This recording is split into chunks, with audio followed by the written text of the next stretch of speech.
Assalamualaikum warahmatullahi wabarakatuh. Perkenalkan, nama saya Nadia Urmaneli dengan NIM 2120116 dari kelas PAIC.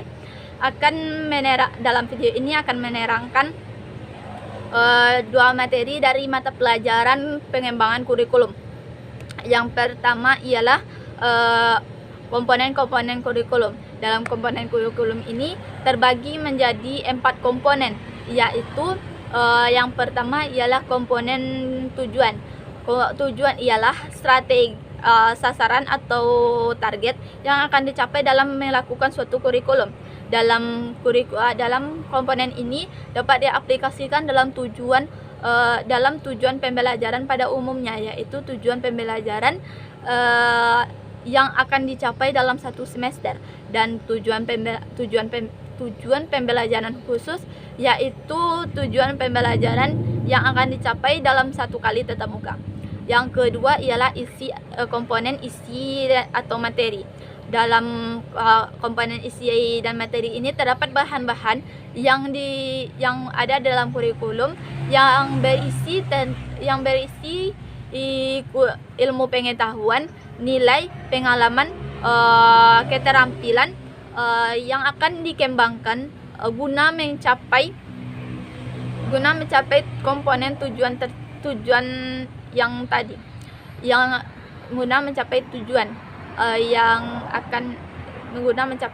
Yang ketiga ialah komponen strategi. Komponen strategi ini sangat berperan penting dalam kurikulum karena berhubungan langsung dengan implementasi kurikulum. Strategi ini merujuk kepada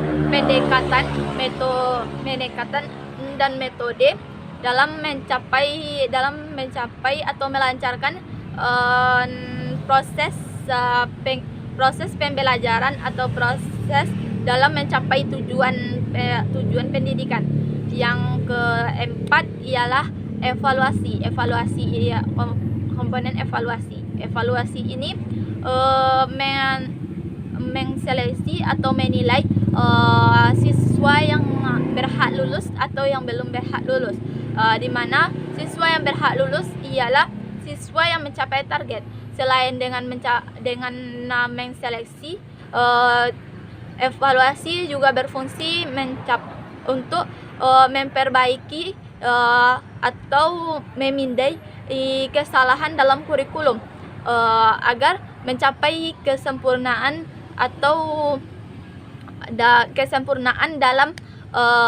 dalam suatu proses kurikulum, agar tujuan pendidikan itu lebih cepat, tepat, dan efektif.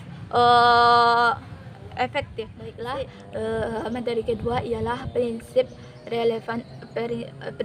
pengembangan kurikulum. Prinsip pengembangan kurikulum ini terbagi menjadi 6, yaitu prinsip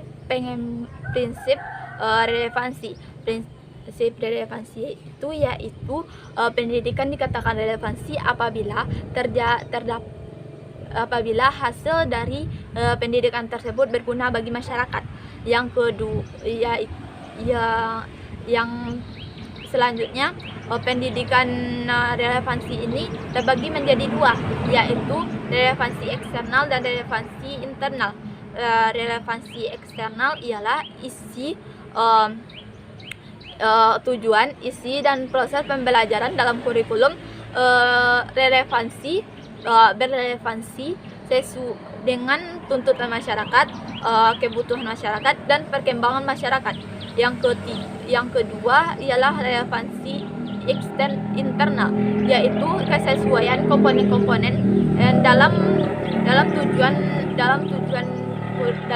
kurikulum dan penilaian. Yang kedua ialah prinsip integritas. Dalam integritas ini dimaksudkan bahwa dalam integritas ini dimaksudkan ialah keterpaduan. Prinsip dalam kurikulum ini harus dirancang sesuai dengan prinsip keterpaduan. Prinsip ini menuntut bahwa kurikulum dirancang untuk membentuk manusia yang utuh dan berpribadian integritas. Dan yang ketiga ialah prinsip fleksibilitas. Prinsip fleksibilitas ini dimaksudkan ialah luas dan tidak kaku. Prinsip dalam pengembangan kurikulum ini harus memiliki fleksibilitas kurikulum yang berisi hal-hal stabil, tetapi dalam implementasi harus menyesuaikan kondisi, situasi regional, waktu dan latar belakang anak. Dan keempat ialah kesinambungan. Kesinambungan ini terbagi menjadi dua, kesinambungan secara vertikal dan kesinambungan secara horizontal. Kesinambungan secara vertikal ini adalah jenjang pendidikan satu dengan jenjang pendidikan yang lainnya yang lebih tinggi. Kurikulumnya tidak ada jarak antara keduanya, yang mana dimulai dari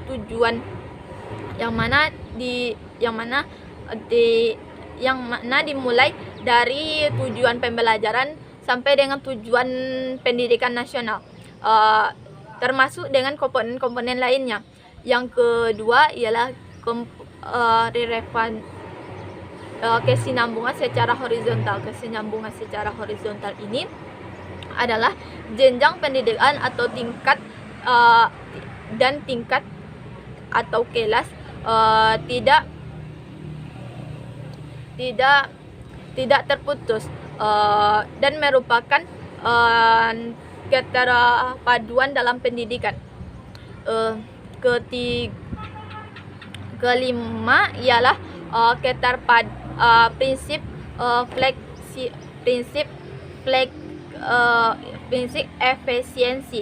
Prinsip ini sangat sulit diaplikasikan dalam kurikulum, di mana prinsip ini harus memperhatikan kondisi, situasi, waktu dan tempat di mana kurikulum ini akan digunakan. Yang keenam ialah kurikulum efektivitas. Kurikulum efektivitas ini terbagi menjadi dua, yaitu efektivitas guru dan efektivitas mengajar guru dan efektivitas belajar siswa. Efektivitas belajar guru ini harus adanya pelatihan atau workshop, pelatihan untuk guru untuk dapat memiliki agar guru dapat mengetahui dan melakukan efektivitas dalam mengajar.